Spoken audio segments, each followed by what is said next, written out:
Vamos fazer a leitura, irmãos.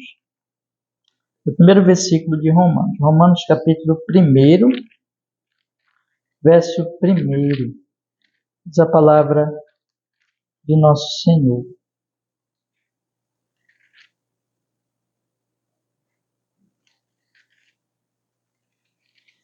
Diz assim: Paulo, servo de Jesus Cristo, chamado para apóstolo, separado para o Evangelho de Deus. Amém. Vamos orar. Senhor amado, hoje nós vamos, por sua grande misericórdia, começar, e se assim o Senhor permitir, pretendemos continuar nas ceias do Senhor, estudando essa carta, Senhor, agora de forma versículo por versículo.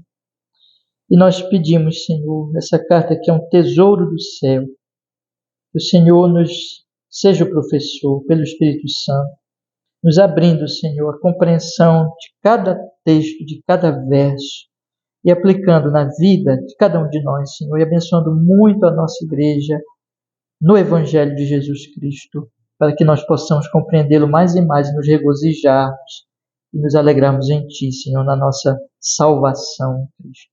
Perdoa os nossos pecados, Senhor, e nos santifique e nos fortaleça na graça do Senhor em Cristo. Que assim seja, para o seu louvor, para o nosso bem. Amém e amém. Graças a Deus. Pode sentar, meus irmãos. Pode sentar. Irmãos, há alguns anos, ou há vários anos, nós fizemos um estudo que acabei nem completando na carta aos Romanos, mas foi um estudo assim, nas ceias do Senhor, nós olharmos um capítulo a cada culto da ceia. Já tem um bom tempo isso.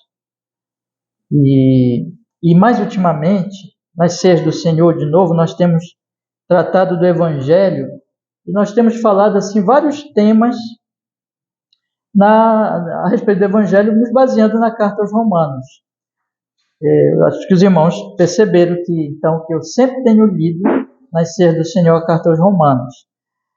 Mas agora nós vamos fazer um pouquinho diferente dessas duas formas que já temos lidado aqui com essa carta. Nós vamos começar uma exposição mesmo da carta. Nós vamos, versículo por versículo, meditando na palavra do Senhor, se Deus nos permitir até o fim. A minha intenção é nós começarmos nas ceias e irmos fazendo a exposição nos cultos da ceia, mas assim que possível nós pudermos encaixar, nós estamos fazendo outros estudos, outras pregações, encaixarmos na própria EBD, de maneira que fique mais assim, sequencial. A cada domingo nós fazemos então esses estudos. Mas Deus nos conduzirá, segundo a sua vontade. Esse é o nosso propósito, mas o Senhor vai determinar essas coisas, né? Nós sabemos disso. Mas a minha intenção, meus irmãos, em fazer essa exposição dessa carta, eu digo para vocês assim, nós não podemos entender a Bíblia sem essa carta. Não podemos. Essa carta, ela tem uma importância tão grande, irmãos, para o entendimento da Bíblia, e ela tem importância tão grande demonstrada na história da igreja. Nós aqui somos reformados, nós somos uma igreja que está ligada à reforma protestante, nós cremos na grande obra que Deus fez no século XVI, no século XVII. E quando nós paramos, irmãos, para pensar nessas coisas, não somente em relação a esse período da reforma, mas mesmo antes, a importância dessa carta, que essa carta tem tido na vida das pessoas. E basta nós lembrarmos do reformador Martim Lutero, que quando ele estudou essa carta, ele teve uma mudança extraordinária na sua vida. Então, porque foi compreendido, irmãos, o Evangelho, foi compreendido a mensagem do Evangelho. Na verdade, o tema dessa carta é o Evangelho. Vocês percebem que o apóstolo Paulo, ele começa, eu não vou fazer exposição ainda, hoje eu vou fazer só uma introdução e uma visão geral da carta, tá? Então eu vou dar algumas informações gerais da carta. Mas quando você observa aqui o primeiro versículo, que eu ainda não vou detalhar com vocês, o apóstolo Paulo já começa falando do Evangelho. Ele diz assim: Paulo, servo de Jesus Cristo, chamado para apóstolo, separado para o Evangelho de Deus. E lá no versículo 16, ele diz assim, esse versículo tão conhecido e tão famoso, que diz assim: porque não me envergonho do evangelho de Cristo, pois é o poder de Deus para a salvação de todo aquele que crê, primeiro do judeu e também do grego, porque nele se descobre a justiça de Deus de fé em fé, como está escrito, mas o justo viverá pela fé. Então, nós temos aqui, irmãos, que o assunto do apóstolo Paulo, por toda a carta, são 16 capítulos, por toda a carta será exatamente o Evangelho de Jesus. É o maior tratado bíblico sobre o Evangelho de Jesus. Nenhuma carta, nenhum outro texto das Escrituras, eu não estou desmerecendo, Deus me livre fazer isso, as outras partes da Bíblia. Eu só estou dizendo o seguinte, que Deus decidiu colocar aqui de forma mais clara, mais abrangente a mensagem do Evangelho, e por isso nós só podemos entender a Bíblia inteira através da compreensão dessa carta. É interessante que um dos grandes comentaristas reformados, muito antigos, ele colocou exatamente isso para nós, essa informação. Ele disse assim: nós só podemos entender, olha só, o Antigo Testamento pela carta aos Romanos. É interessante porque nós já temos até conversado aqui que as pessoas geralmente hoje, nos nossos dias, desprezam o Antigo Testamento, né? Muitas pessoas dizem que o Antigo Testamento é passado, não interessa mais para nós, mas na verdade essa é uma compreensão errada, porque o Evangelho ele vai sendo revelado por toda a Bíblia. E esse comentarista antigo disse assim: olha, nós só podemos compreender o Antigo Testamento pela carta aos Romanos. Então essa carta, irmãos, se nós quisermos compreender a Bíblia inteira, nós temos que compreender Romanos. Calvino também disse isso, ele disse assim, olha, ela é uma espécie de chave para abrir todas as Escrituras para nós. Então, o nosso propósito aqui, irmãos, observando essa verdade, que é o Evangelho, de forma mais abrangente e mais clara, é revelado nessa carta, e que essa carta tem causado impacto impressionante ao longo da história da igreja, e tem operado reforma e mudança em corações.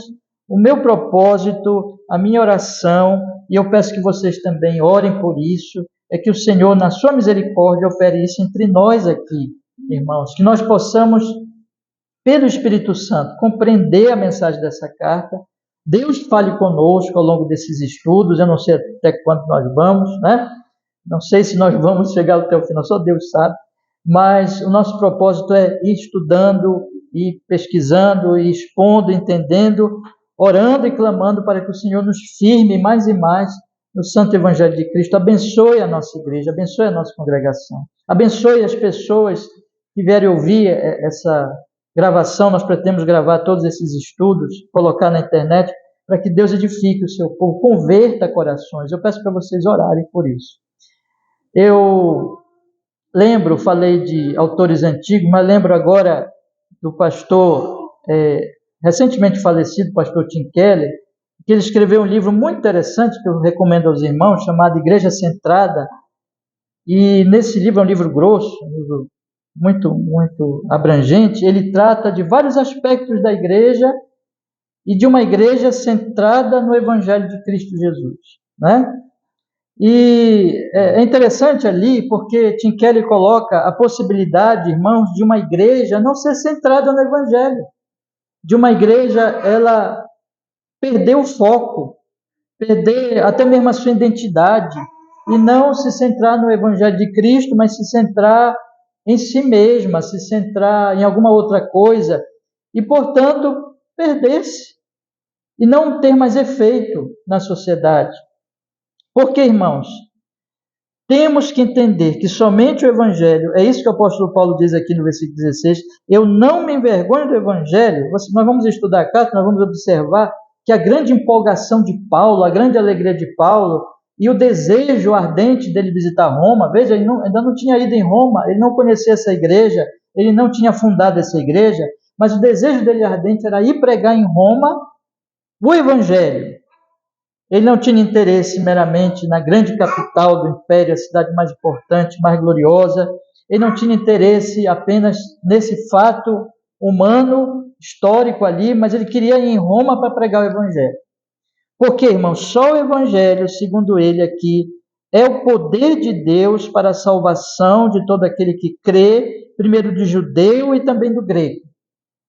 Então, Deus nos guarde de sermos uma igreja, e eu creio que as igrejas dos nossos dias precisam se despertar para isso. Deus nos livre de sermos uma igreja que não sejamos centrados no Evangelho de Cristo, que não preguemos o Evangelho de Cristo. Uma igreja pode se desviar.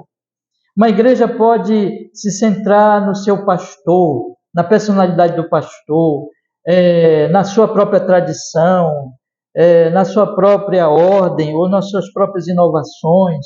Pode se centrar na sua própria justiça, no seu próprio legalismo. Pode se centrar, como nós temos estudado aqui nas cartas pastorais, em fábulas, em genealogias humanas. Pode se centrar, então, em coisas humanas, irmãos, e perder a base do Evangelho e se tornar mais uma parte desse mundo enganoso, só com uma casca religiosa. Pode fazer com que as pessoas, irmãos, não se alegrem mais em Cristo. Nós temos visto hoje muitos cristãos cabisbaixos, muitos cristãos tristes, muitos cristãos não experimentando, por exemplo, que o apóstolo Paulo vai falar lá em Romanos capítulo 5, a paz de Cristo, porque eles não estão entendendo o Evangelho. Cristãos que olham para Deus sempre como uma espécie de carrasco pronto para mandá-los ao inferno a qualquer momento.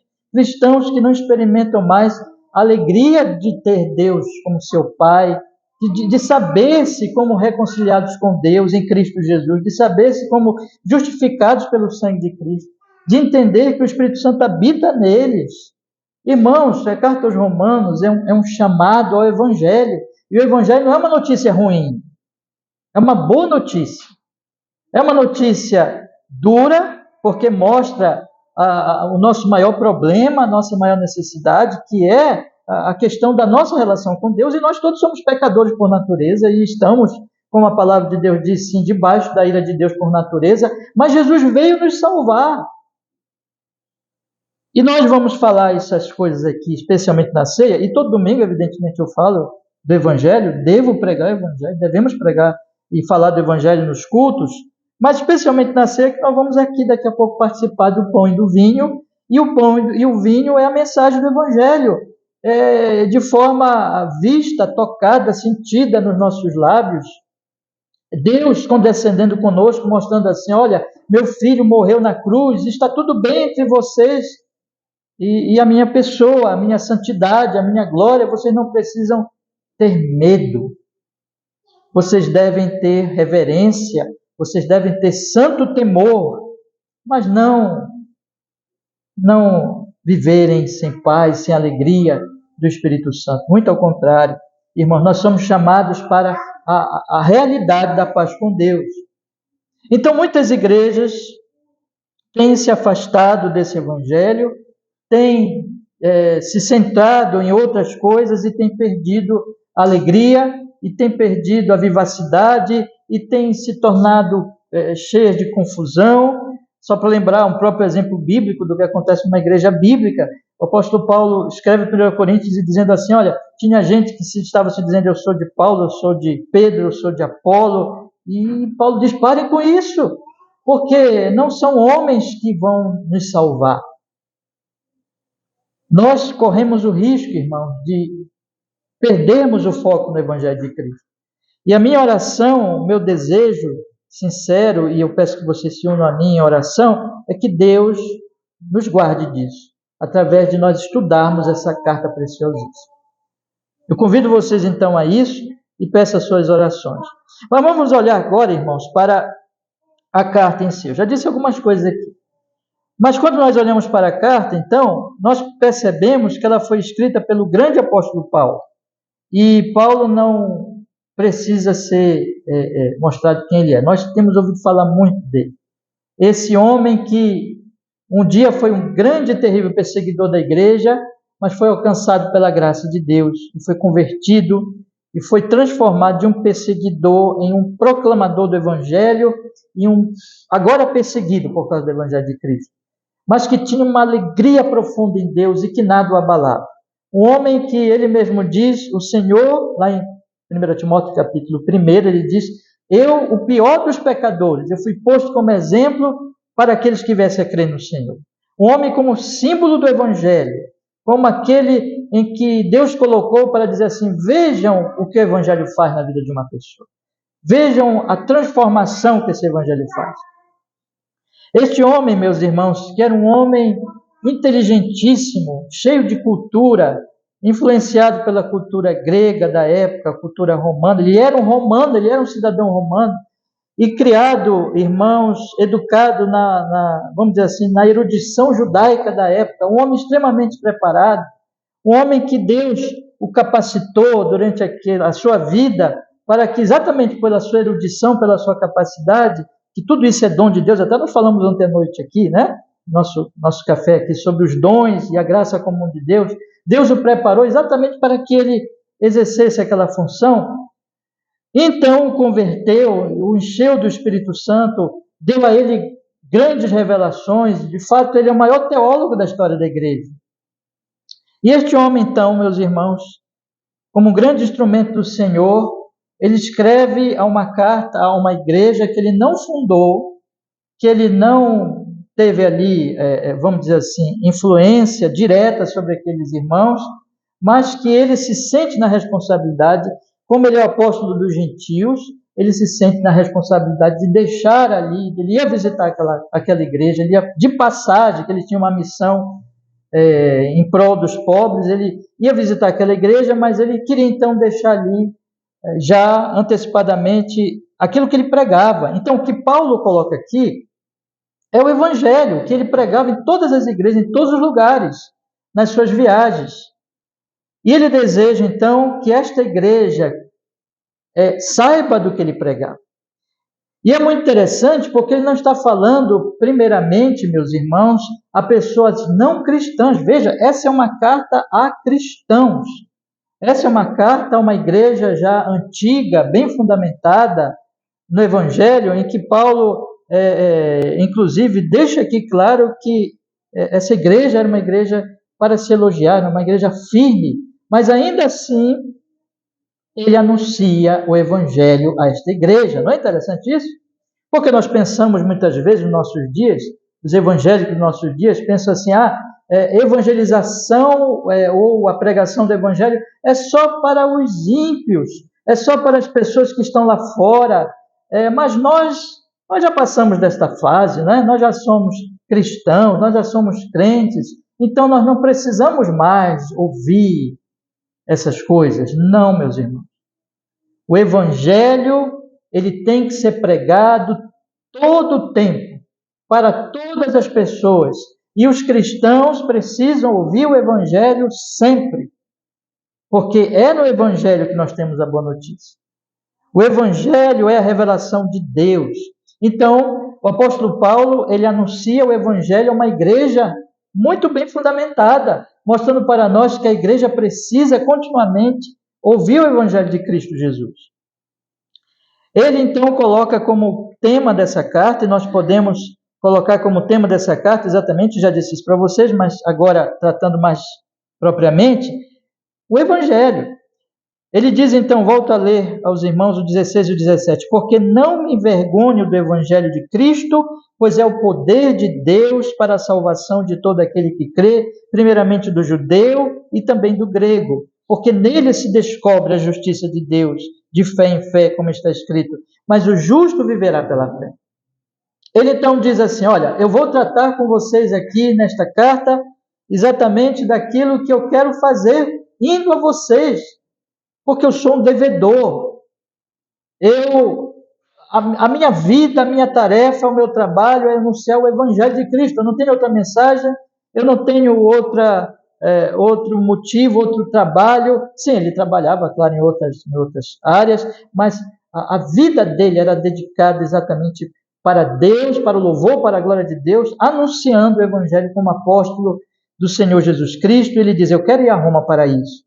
Mas aqui agora eu vou apresentar para vocês a minha mensagem, a mensagem do Evangelho de Cristo Jesus. E aqui eu chamo a atenção dos irmãos, porque isso vai ser muito importante para a nossa compreensão de toda a carta, que ele já coloca aqui no início que o Evangelho é o poder de Deus para a salvação de todo aquele que crê, independente de raça, de classe, do que for, de nacionalidade, mas o Evangelho é para a salvação de todo que crê. Mas ele coloca aqui, irmãos, dois grupos que são importantes na história da revelação.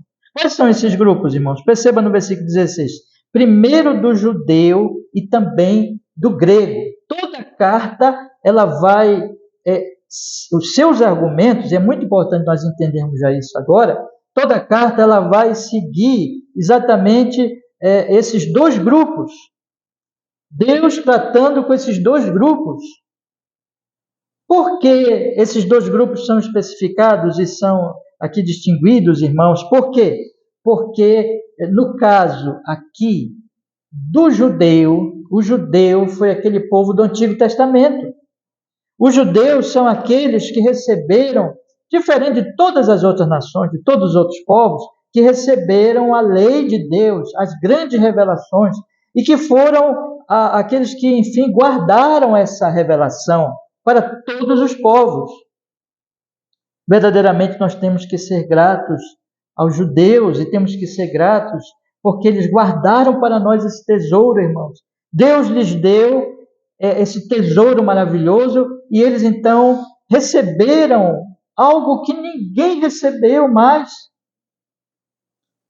O mais importante de tudo, o conhecimento das promessas da vinda da pessoa bendita de Jesus Cristo para a salvação de todo aquele que crê. Os judeus receberam isso. Mas o ponto que o apóstolo Paulo vai desenvolver mais adiante é a maneira como eles receberam isso, a reação que eles tiveram a essa mensagem. Como eles reagiram? Paulo vai explicar. Mas ele trata também, irmãos, do grego. E o grego aqui no sentido geral, no sentido das outras nações, dos outros povos. Então o evangelho, ele veio primeiro ao judeu, mas não somente ao judeu, também ao grego. De forma, irmãos, como eu já expliquei para vocês, o apóstolo Paulo ele vai desenvolver os seus argumentos e a sua carta olhando para esses dois grupos o tempo todo, você vai perceber isso. Porque, irmãos, os judeus receberam um privilégio maravilhoso que é ter a lei, mas o grego também recebeu. O grego também não ficou sem testemunho. Os gentios e nenhuma pessoa ficou sem testemunho sobre Deus, de maneira que o apóstolo Paulo vai mostrar que ainda que, ele vai desenvolver a carta nesse sentido, ainda que o judeu tenha recebido uma revelação especial, mas ele não aproveitou. E ainda que o grego não tenha recebido essa revelação especial, mas teve-se uma revelação geral, daqui a pouquinho eu vou comentar com os irmãos, ele também não aproveitou. O apóstolo Paulo vai mostrar que esses dois grupos, eles acabaram se tornando mais culpados, mais ainda condenados diante de Deus pelo que eles receberam, de maneira que somente a graça de Deus manifesta no Evangelho de Cristo é que pode salvá-los. Vai ficar bem interessante, bem claro para nós, meus irmãos, na medida que nós estudarmos, se Deus permitir, que não há esperança fora de Cristo, que não importa os privilégios que você tenha recebido, não importa se você seja uma pessoa dessa ou daquela nacionalidade, que você tenha essa ou aquela cultura, não importa que você tenha sido criado na igreja, isso não vai definir a sua salvação. É possível, irmãos, nós nascermos numa nação onde o evangelho tenha sido disseminado grandemente. É possível que nós sejamos até de família cristã. É possível que nós tenhamos tido contato com a lei de Deus, com a palavra de Deus, de muitas e muitas formas, e ainda assim não sermos salvos.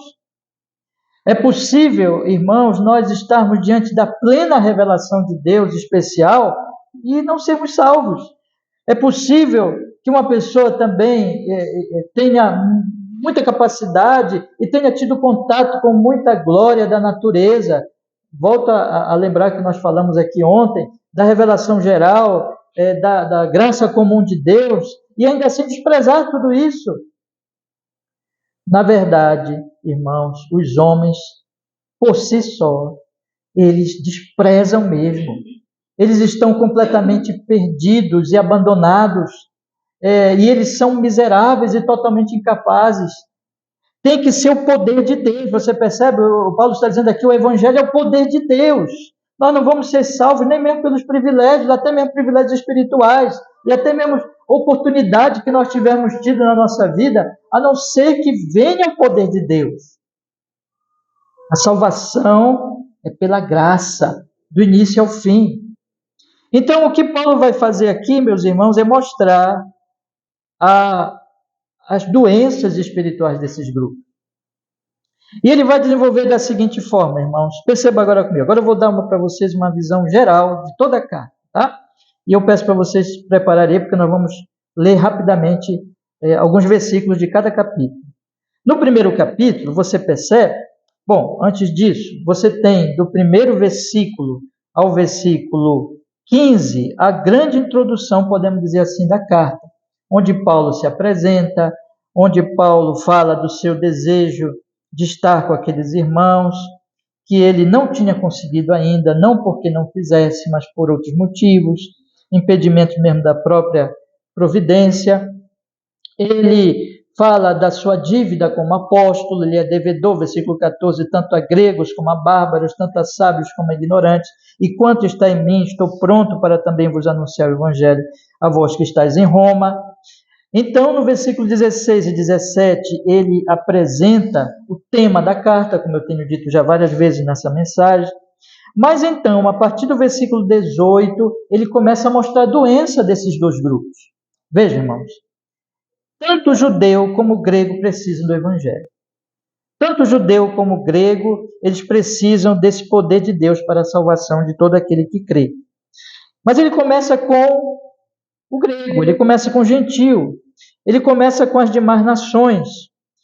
Do versículo 18 ao versículo 32, ele trata de maneira bem geral, mas muito precisa, sobre o que tem acontecido com os povos desde os primeiros tempos. As nações, os povos, todos têm caído nesse tipo de pecado. E do versículo 18, então, ao versículo 32, o apóstolo Paulo vai dizer assim: os gentios não são inocentes. Ainda que eles não tenham recebido a palavra, a lei e a promessa do evangelho, como os judeus receberam, eles têm conhecido a Deus. Deus tem se revelado a eles na criação. No versículo 20, o apóstolo Paulo diz, versículo 19 e 20, convido vocês a lerem comigo, diz: porque o que de Deus se pode conhecer, nele se manifesta, porque Deus lhe os manifestou. Porque as suas coisas invisíveis, desde a criação do mundo, tanto o seu eterno poder como a sua divindade, se entendem claramente, se veem pelas coisas que estão criadas, para que eles fiquem inexcusáveis. Então Paulo vai dizer assim: olha, Deus revelou-se a eles. Antes disso, irmãos, no versículo 18, Paulo diz que do céu se manifesta a ira de Deus sobre toda impiedade e injustiça dos homens. E aqui eu quero dizer para vocês que quando ele fala que do céu se manifesta a ira de Deus sobre toda injustiça e impiedade dos homens, ele está falando tanto de judeu como do grego, viu? Ele está dizendo assim: Deus está irado. Deus está irado contra a humanidade inteira, e ele está irado porque a humanidade inteira tem desprezado a ele e tem desprezado a sua revelação dele, que ele tem dado. No caso, então, do gentio, essa revelação tem sido através da criação do mundo. Essa revelação tem sido através das coisas que estão criadas. Paulo diz aqui: Deus deixou a sua marca em toda a criação, de maneira que ninguém pode dizer assim, não há Deus, porque a criação inteira está dizendo, existe um Deus, aqui está a sua glória. Ele imprimiu, ele como que carimbou a glória dele em cada parte da criação, de maneira que os homens são indesculpáveis. Mas Paulo vai então desenvolver e dizer assim, não adiantou, eles desprezaram a revelação de Deus, e então Deus os entregou ao próprio coração deles ímpio, e eles foram se degradando cada vez mais. São as pessoas do mundo normal, que nós podemos aqui colocar nos nossos dias como aquelas pessoas que não vão à igreja, aquelas pessoas que não pensam em religião, aquelas pessoas que vivem numa espécie de ateísmo prático, às vezes mesmo ateísmo teórico afirmado, que diz assim, Deus não se importa, ou mesmo falando de Deus, não se importa nem um pouco com ele. São pessoas que não pensam nunca no Deus verdadeiro e que seguem, que produzem os seus ídolos e que vivem nesse mundo seguindo os seus ídolos de hoje, irmãos. O dinheiro, a família, os negócios, as profissões, as ideologias e todas essas coisas. Então eles fazem de ídolos, e o apóstolo Paulo diz assim, vejam, todos se degradaram, todos se perderam, todos estão debaixo do juízo de Deus. Veja o que ele diz no versículo 32, os quais, conhecendo o juízo de Deus, que são dignos de morte, o que tais coisas praticam, não somente as fazem, mas também se agradam dos que a fazem. Aqui estão. Todos os povos estão condenados, porque todos têm desprezado a revelação geral de Deus e têm, em vez disso, em vez de adorar o Senhor, têm adorado ídolos. Mas então, no capítulo 2, o apóstolo Paulo trata do outro grupo, trata do judeu, trata daquele que tinha a lei, que tinha as alianças, que tinha as promessas, e trata também de um outro grupo, provavelmente, e esses são dois grupos nesse segundo, e que eles se relacionam, eles se alimentam, eles estão bem ali relacionados, ainda que tenha alguma diferença. Ele trata ali do religioso, portanto, daquele que tem a lei, o judeu, as promessas, todas as coisas, mas que confiou na sua religiosidade, confiou de alguma maneira na justiça deles próprios, negou qualquer confiança na graça e na misericórdia de Deus, não entendeu a mensagem que estava por trás de todos aqueles símbolos, alianças e assim por diante. Ele fala aqui, meus irmãos, no primeiro versículo, vamos ler o primeiro versículo, ele diz assim, observe, portanto, capítulo 2, verso 1, portanto, és inexcusável quando julgas, ó homem, quem quer que sejas, porque te condenas a ti mesmo naquilo em que julgas outro, pois tu que julgas fazes o mesmo. Eu não vou ler tudo para nós ganharmos tempo, mas ele está dizendo aqui, está falando do moralista, está falando daquela pessoa que olha para o pagão e diz assim, mas eu não sou como este homem, eu não faço essas coisas horríveis, eu tenho uma moral. Aí o apóstolo Paulo diz assim, ei, você está enganado. No fundo, e quando nós fomos expondo, vamos explicando essas coisas, mas ele diz assim, no fundo, vocês fazem sim. Vocês fazem essas coisas sim, só que vocês se acham melhor do que os outros. Vocês são tão culpados, e vocês são culpados, enganados, vocês se acham mais justos que os outros. Os judeus também têm a lei, mas não obedecem. Veja o que ele diz no versículo 23, 22, irmãos. Ele diz assim, tu que dizes que não se deve adulterar, adulteras? Tu que abominas os ídolos, cometes sacrilégio? Tu que te glorias na lei, desonras a Deus pela transgressão da lei? Então, meus irmãos, o apóstolo Paulo diz assim, vocês também estão perdidos. Vocês moralistas são um bando de hipócritas. Vocês fazem as coisas sim que os pagãos fazem. Vocês religiosos, vocês têm a lei, vocês têm as alianças, vocês têm as promessas, vocês judeus, mas também vocês se mostraram corruptos, pecadores, adúlteros. Lembra da mulher adúltera que foi levada diante de Cristo e todos aqueles judeus queriam apedrejá-la e Jesus disse assim, quem não tiver pecado jogue a primeira pedra, e ninguém jogou, porque todos ali eram adúlteros, todos ali, apesar do seu legalismo, eram tão adúlteros como aquela pobre mulher humilhada ali diante deles. O que Paulo está dizendo é o seguinte, não importa se você é um pagão, não importa se você é uma pessoa desse mundo secular, dessa realidade secular de hoje que nós vivemos, que não vai à igreja, que não pensa em Deus, ou se você está na igreja, se você é um santarrão, se você é um legalista,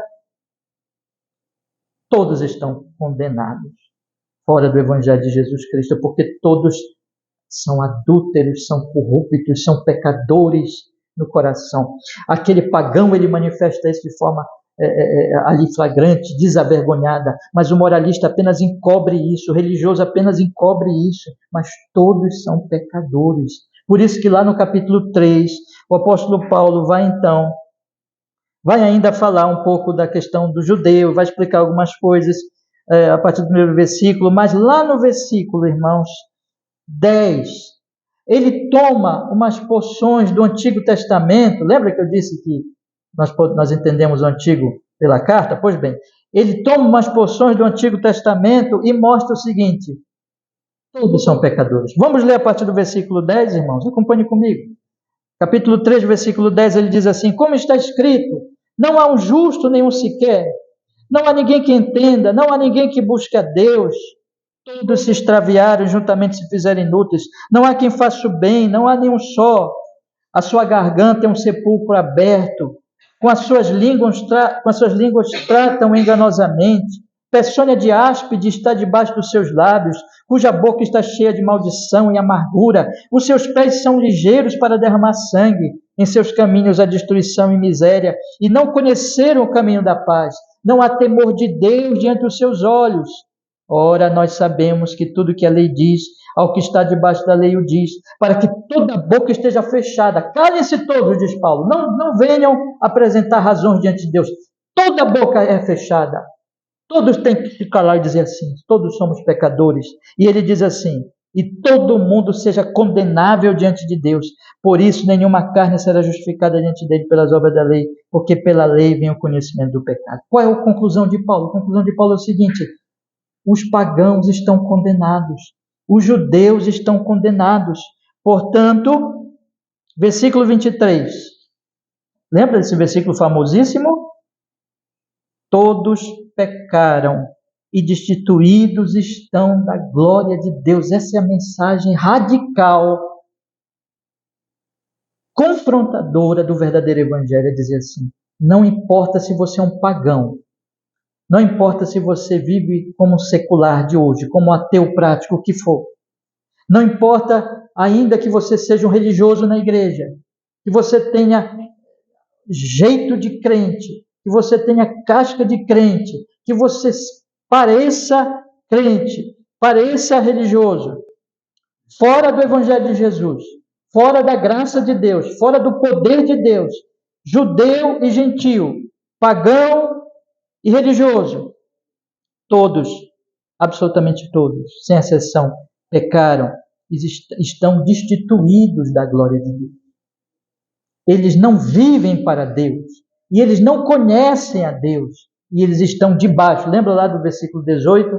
A ira de Deus se manifesta sobre todos. Irmãos, Deus está irado com todo mundo. Ninguém escapa, a não ser que venha a boa notícia do Evangelho. E aí vem. É maravilhoso, irmãos, porque se vocês pegarem o versículo 20 e o 21, tem um mais de Paulo. E como diz, lembrei agora da exposição aos Romanos de Martin Lloyd Jones, e Martin Lloyd Jones diz assim: esse mais de Paulo, esse é o mais da nossa esperança, irmãos, porque ele diz assim, vamos ler o 20 e o 21, diz assim: por isso, nenhuma carne será justificada diante dele pelas obras da lei, porque pela lei vem o conhecimento do pecado, mas agora se manifestou sem a lei a justiça de Deus, tendo o testemunho da lei e dos profetas. Sem a lei, ninguém é salvo pela lei. A lei condena. Nós somos condenados pela lei. A lei dada aos judeus os condenou. A revelação geral dada ao gentio os condenou, mas eles são salvos pela justiça de Deus. Versículo 22. Isto é, a justiça de Deus pela fé em Jesus Cristo para todos, olha esse todos de novo, judeu e gentio, sobre todos os que creem, para todos e sobre todos os que creem, porque não há diferença, percebe? Não importa se você é pagão, não importa se você é judeu, gentil ou judeu, você precisa de Jesus. Você precisa de Cristo, você precisa do Evangelho, você precisa crer nele, você não pode ser salvo a não ser que você olhe para ele e que você confie nele com todo o seu coração como aquele que justifica do pecado. Ele diz no versículo 24, vamos ler o 23 e o 24, 23 ele diz, tinha dito já li com vocês, todos pecaram, estão destituídos da glória de Deus, sendo justificados gratuitamente, é de graça. pela sua graça. E ele se satisfaz tanto em falar da graça que ele fala gratuitamente pela sua graça, dizendo é de graça, pela redenção que é em Cristo Jesus nosso Senhor. E é por isso que existe a cruz, irmãos. É por isso, preste atenção, meus irmãos, que existe o pão, que existe o vinho, que existe a cruz de Jesus. Por isso que ele teve que ir para aquela cruz morrer. Por isso que ele teve que se encarnar, se revestir de humanidade, se tornar igual eu e você. Homem, ser humano, debaixo, não pecador, nunca pecador. Nasceu santo, mas debaixo da nossa fraqueza, debaixo da nossa humanidade. Por isso que ele teve que viver no nosso lugar uma vida santa, porque ninguém é santo, mas ele é santo. Por isso que ele se torna o nosso representante. E por isso que ele, como nosso representante, se torna, lembrando lá de João Batista no Evangelho de João, que diz, eis o Cordeiro de Deus que tira o pecado do mundo. É por isso que ele se encarnou, e é por isso que ele nos representou vivendo uma vida santa, e é por isso que ele, sendo santo, sendo perfeito, Deus homem perfeitíssimo, morre na cruz por nossos pecados.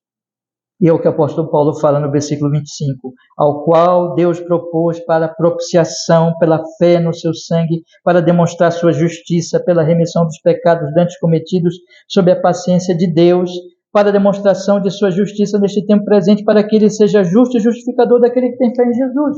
Deus nos salva de uma maneira justa. Deus não podia nos levar assim para o céu. Um juiz que perdoa um criminoso não é justo. Que perdoa um criminoso sem que haja pena, sem que haja feito, sem que a justiça não seja aplicada, não é justo. Mas Deus é o juiz justo. Ele aplica a nossa pena. Só que ele aplica a nossa pena no nosso representante. Quem é o nosso representante? Jesus. Jesus morre por nós, derrama o seu sangue. E, portanto, qual é a conclusão de Paulo nesse grande capítulo 3? Versículo 28. Concluímos, pois, que o homem é justificado pela fé sem as obras da lei. Você, quando crê nele, você entende isso. Você entende que é um grande pecador perdido e que não importa a sua intelectualidade é secular, ou não importa a sua religiosidade e a sua justiça própria. Você está perdido, mas quando você olha para ele com fé, você confia nele com fé, você é justificado, é atribuída a você a justiça de Cristo Jesus, que Cristo ganhou na cruz do Calvário para você. E diante de Deus você é justo, de graça.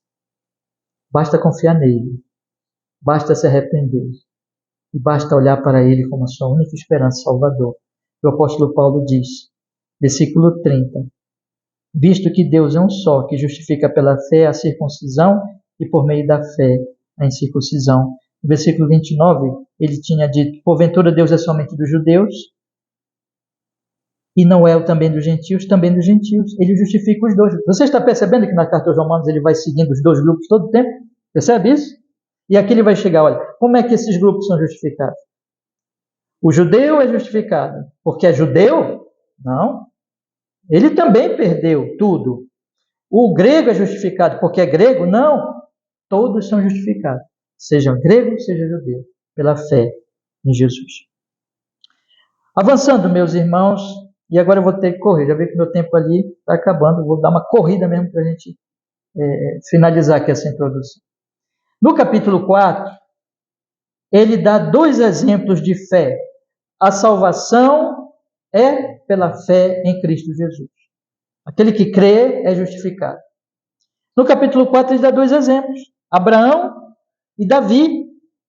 Então ele diz, porque se Abraão foi justificado, versículo 2, pelas obras, tem de que se gloriar, mas não diante de Deus. Pois que diz a Escritura, verso 3 do capítulo 4, creu Abraão em Deus, e isso lhe foi imputado como justiça. Abraão foi salvo pela fé. É o exemplo de fé, é o pai da fé. Davi também, veja o que ele diz no versículo 6. Assim também Davi declara, bem-aventurado o homem a quem Deus imputa a justiça sem obras, dizendo, bem-aventurados, e ele cita aqui o Salmo 32, bem-aventurados aqueles cujas maldades são perdoadas, cujos pecados são cobertos. Bem-aventurado o homem a quem o Senhor não imputa o pecado. Você percebe que todo o tempo é de graça. E no Antigo Testamento, as pessoas dizem assim, pastor, Como os antigos foram salvos se Jesus não tinha vindo? Eles foram salvos como você é salvo. Eles creram também. Eles confiaram também na vinda do Messias. E o que Paulo está dizendo é isso. E aí Paulo diz assim, será que só o judeu vai ser salvo, já que o judeu é descendente direto de Abraão? O gentil, coitado, vai perder a salvação, porque afinal de contas ele não é filho de Abraão fisicamente? Paulo diz, não tem nada disso. Porque o que faz você e eu filhos de Abraão não é o sangue, é a fé. Veja o que ele diz no versículo 10. Versículo 9. Vem, pois, esta bem-aventurança sobre a circuncisão somente, isto é, só sobre o judeu que tem a circuncisão, ou também sobre a circuncisão? Aí ele diz, porque dizemos que a fé foi imputada como justiça a Abraão? Como lhe foi, pois, imputada? Estando na circuncisão ou na incircuncisão? Paulo pergunta, quando é que Abraão foi justificado? Quando ele já tinha a circuncisão? Não, ele não tinha ainda a circuncisão. Portanto, Paulo conclui, ele não na circuncisão, mas na incircuncisão, e recebeu o sinal da circuncisão, selo da justiça da fé, quando estava na incircuncisão, para que fosse pai de todos os que creem, estando também eles também na incircuncisão, isto é, eu e vocês, nós não somos judeus, né? Mas como Abraão, quando nós cremos, nós somos justificados. Você percebe, irmãos? Paulo está o tempo todo dizendo assim, judeu, gentil, e ambos os grupos, eles serão salvos pela fé. Qual é a conclusão no capítulo 5, verso 1? Aí vem esse outro grande versículo maravilhoso. Capítulo 5, verso 1. Leia comigo.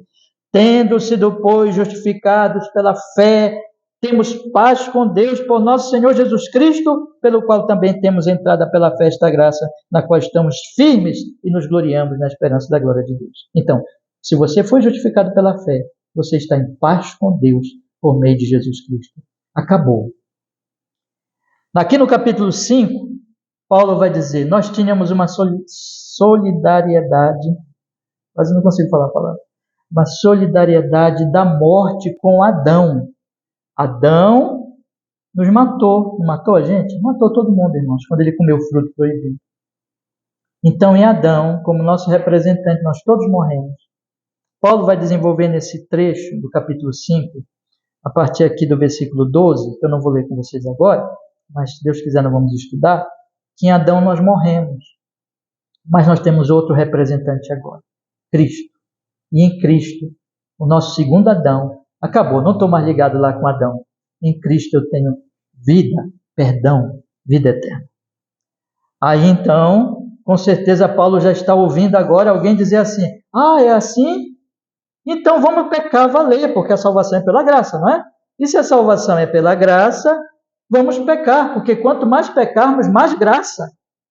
Aí Paulo corrige esse pensamento equivocado no capítulo 6, dizendo assim, quando Jesus Cristo morre na cruz e nos justifica gratuitamente, ele também nos vivifica. Leiam comigo o versículo 1, capítulo 6. Que diremos, pois? Permaneceremos no pecado para que a graça abunde? De modo nenhum. Nós que estamos mortos para o pecado, como viveremos ainda nele? Ou não sabeis que todos quantos fomos batizados em Jesus Cristo, fomos batizados na sua morte? De sorte que fomos sepultados com ele pelo batismo na morte, para que como Cristo foi ressuscitado dentre os mortos pela glória do Pai, assim andemos nós também em novidade de vida. E lá no versículo 11, irmãos, leiam comigo, ele diz, assim também vós, considerai-vos certamente mortos para o pecado, mas vivos para Deus em Cristo Jesus nosso Senhor. Ou seja, ele diz, vocês sabem o batismo de vocês? O batismo de vocês significa a morte de vocês para o pecado e a ressurreição de vocês. Isto é, Paulo está dizendo que em Cristo Jesus, nós não somente somos justificados, mas nós somos também vivificados. Nós somos libertos do nosso Senhor. Antigamente o pecado dizia, faz isso, você tem que fazer. Mas agora acabou. Em Cristo morreu. Você morreu para o pecado. E você agora tem um novo Senhor, o próprio Deus. E você agora pode dizer, não pecado. Eu estou morto. E eu não vou mais viver essa vida de pecado. O que ele está dizendo, irmãos, é que em Cristo nós somos justificados e nós somos também o quê? Santificados. Tudo está em Cristo. Nada fora de Cristo, mas tudo em Cristo. Só que essa santificação não é para que eu seja salvo. Essa santificação é porque eu já estou salvo. Eu já estou justificado. Percebe? É no Evangelho, no capítulo 7, o apóstolo Paulo trata da lei. E quando ele trata da lei, ele diz assim que quando nós morremos em Cristo, nós morremos também para a lei. A lei, ela não nos justifica, ela não nos santifica. Então nós temos que morrer para ela nesse sentido. E nós somos agora daquele que ele nos justifica e que ele nos santifica. Irmãos, o que Paulo está dizendo é que se eu colocar a lei aqui para vocês e disser para vocês obedeçam, vocês vão só ser condenados pela lei. Mas em Cristo nós morremos para esse sistema. E nós temos agora, nós pertencemos àquele que nos ajuda, àquele que nos justifica e àquele que nos santifica. E como é que ele nos santifica? Pelo Espírito Santo. Olha agora o capítulo 8, versículo 1. Eu estou correndo, né, irmão? Mas quero dar aqui uma visão rapidinho geral com vocês. Capítulo 8, versículo 1, ele diz assim: portanto, agora nenhuma condenação há para os que estão em Cristo Jesus, que não andam segundo a carne, mas segundo o Espírito, porque a lei do Espírito da vida em Cristo Jesus me livrou da lei do pecado e da morte. Ou seja, ele está dizendo, vocês que estão em Cristo não estão sozinhos. Pela lei, vocês tinham que obedecer a Deus pela força de vocês, mas vocês morreram para esse sistema. Vocês agora em Cristo, vocês têm o poderoso Espírito Santo. E esse Espírito Santo é um princípio de vida para vocês. Uma vez eu ouvi uma ilustração que eu achei interessante. É como a gravidade. Você tem a gravidade que ela puxa sempre para baixo, né? Mas você tem a sua força vital que pode segurar o livro e vencer a gravidade. É mais ou menos assim. Existe o pecado, mas o Espírito Santo é este poder que vence o pecado na sua vida. Portanto, o apóstolo Paulo diz lá, no versículo 11, ele diz: se o Espírito daquele que dentre os mortos ressuscitou a Jesus habita em vós, aquele que dentre os mortos ressuscitou a Cristo também vivificará os vossos corpos mortais pelo seu Espírito que em vós habita. De maneira que, irmãos, somos devedores não à carne para viver segundo a carne, porque se viverdes segundo a carne morrereis, mas se pelo Espírito mortificardes as obras do corpo vivereis. Ele está dizendo que o Espírito Santo vai nos mortificar. Lá no capítulo 7, ele fala de um conflito. Todos nós aqui sabemos desse conflito. Nós sabemos o que Deus quer, mas nós sentimos em nós ainda a carne, os desejos errados. E Paulo está dizendo, esse conflito haverá. Mas pelo Espírito Santo, pela fé, nós vamos mortificando a carne, nós vamos vencendo o pecado. Tudo está em Cristo Jesus. Essas bênçãos ele já nos deu em Cristo Jesus. E nós podemos experimentar tudo isso. E vamos experimentar efetivamente tudo isso pela fé. Meus irmãos, o final do capítulo 8, ele encerra com aquela grande palavra dizendo assim. Vamos ler, versículo 37. Em todas estas coisas, somos mais do que vencedores por aquele que nos ama. A vitória de vocês. É difícil, é muito difícil. É uma luta, mas vocês já estão salvos e já estão seguros, já são mais que vencedores em Cristo Jesus. Do capítulo 9, eu nem vou ler mais, só vou citar aqui, para a gente já encerrar a mensagem. Do capítulo 9 para o capítulo 11, ele trata, lembra que eu falei que ele vai judeu, gentil, judeu, gentil. Ele tem 3 capítulos só para tratar do judeu. Por quê, irmãos? Porque surge uma questão. Um judeu pode chegar com Paulo e dizer assim, tá bom, Paulo, eu entendi o evangelho que você prega. Mas agora me responda, Paulo, por que os judeus não aceitaram o evangelho que você prega? Por que a nação judaica não aceitou Jesus? Por que a nação judaica rejeitou a Cristo? É a questão judaica. Essa é a questão judaica. Por que os judeus, como nação, não aceitaram a Cristo como Redentor, como Salvador, esse Cristo que Paulo pregava? Então, Paulo vai responder essa questão nos 3 capítulos, dizendo assim, ei, Deus tem o seu remanescente. Deus tem entre os judeus o seu povo. E ele vai salvar a todos os que ele escolheu entre os judeus. Deus tem um propósito até no endurecimento deles. Mas no final, veja que sempre judeu e gentil, no final ele vai juntar os dois, judeu e gentil, num só povo. Esse é o propósito de Deus. Nós vamos explicar melhor quando nós desenvolvermos o assunto. Mas veja o que ele diz, irmãos. Leia lá no capítulo 11. Veja o que ele diz no versículo 30, capítulo 11. Porque assim como vós também antigamente fostes desobedientes a Deus, quem são vós? Os gentios. Mas agora alcançaste misericórdia pela desobediência deles. Deles quem é? Judeus. Assim também estes quem? Judeus, agora foram desobedientes, para que alcançarem misericórdia pela misericórdia a vós demonstrada. Porque Deus encerrou a todos. Quem são esses todos? Judeus e gentios. Debaixo da desobediência, para com todos usar de misericórdia. Aí ele explode em louvor. Ele explode em louvor. Ele diz assim, versículo 33.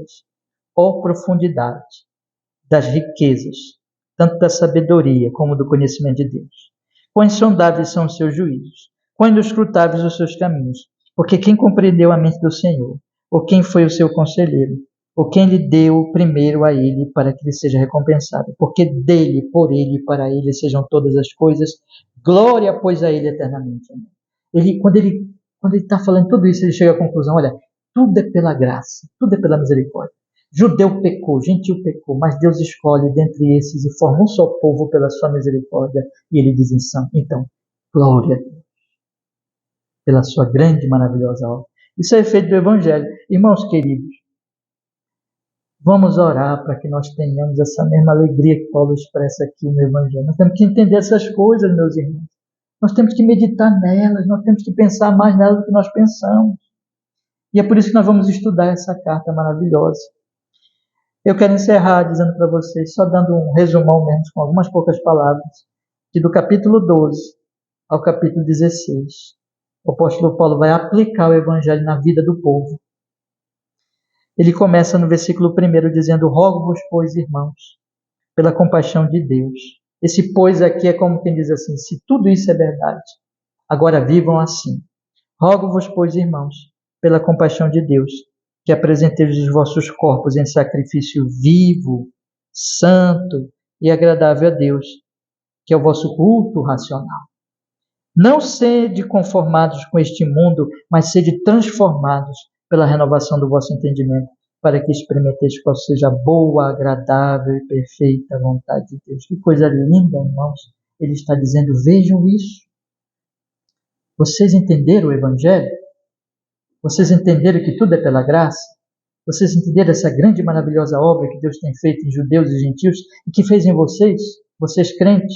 Então agora, vivam pela fé, oferecendo o corpo de vocês para Deus, como um culto racional, isto é, nós somos chamados como resultado da grande obra da graça em Cristo Jesus para vivermos uma vida de culto. Vejam bem, meus irmãos, não para sermos salvos, mas porque nós já fomos salvos pela graça. Que Deus nos ajude, que essa breve introdução que nós fizemos hoje, apesar de todas as deficiências que possa ter tido nessa introdução, mas que Deus use essas palavras, irmão, para nos despertar para o valor dessa carta, para o valor do Evangelho de Cristo, para que nós possamos amar mais e mais o nosso Deus, louvá-lo como Paulo o louvou, e dedicar essa nossa semana, o nosso corpo, a nossa vida, como culto a Deus. Nós estamos aqui no culto público, né? Mas que amanhã, segunda-feira, seja culto, terça culto, quarta culto, quinta culto, sexta culto, sábado culto e domingo culto de novo aqui. Aí você vai dizer, pastor, o senhor está dizendo para a gente vir na igreja todo dia? Não, eu estou dizendo para você, tudo que você faça, faça como um culto a Deus, em gratidão, dizendo assim, Senhor, eu te louvo, eu te amo, porque o Senhor me salvou na cruz. E eu estou indo morar com o Senhor no céu. Então eu vou cuidar da minha casa, do meu filho, do meu trabalho, do meu pai, da minha mãe, do meu dinheiro, para a sua glória e para o seu louvor. Vou amar as pessoas e vou levar o Evangelho a elas. Paulo aqui vai tratar, irmãos, da vida social da igreja, da vida de comunhão da igreja, interna, portanto externa, como resultado do Evangelho. Se Deus assim permitir, nós vamos estudar a cada ceia do Senhor os detalhes dessa carta. Deus nos ajude e nos abençoe. Amém. Vamos orar? Vamos pedir que Ele coloque a palavra no nosso coração nesta manhã. Senhor, obrigado, porque nós podemos estudar, Senhor, ainda que brevemente, o ensino geral dessa maravilha, desse tesouro que é a Carta aos Romanos. E o nosso desejo é que o Senhor Espírito Santo ponha no profundo do nosso coração tudo que foi falado aqui, que seja o Evangelho e a palavra verdadeira, para que nós possamos já ter o gostinho, Senhor, daquilo que vamos ainda meditar e estudar a cada ceia do Senhor nessa carta preciosa, nessa carta maravilhosa. E que cada um de nós, individualmente, e cada um de nós, formando uma igreja, a nossa comunidade, e as igrejas que nós amamos e que conhecemos, todos, nós e eles, sejamos centrados no Evangelho e anunciemos tão somente o Evangelho de nosso Senhor e Salvador Jesus Cristo, para a esperança da humanidade. Obrigado, Senhor, pela salvação, e nos enche de louvor, de regozijo em Ti, por tão grande salvação, e faz com que a nossa vida seja um culto diário para o Seu louvor, para a Sua honra, para a Sua glória em Jesus. Que assim seja. Amém e amém. Amém. Vamos passar, meus queridos irmãos, para a ceia do Senhor. Convido vocês a abrir as suas Bíblias em 1 Coríntios,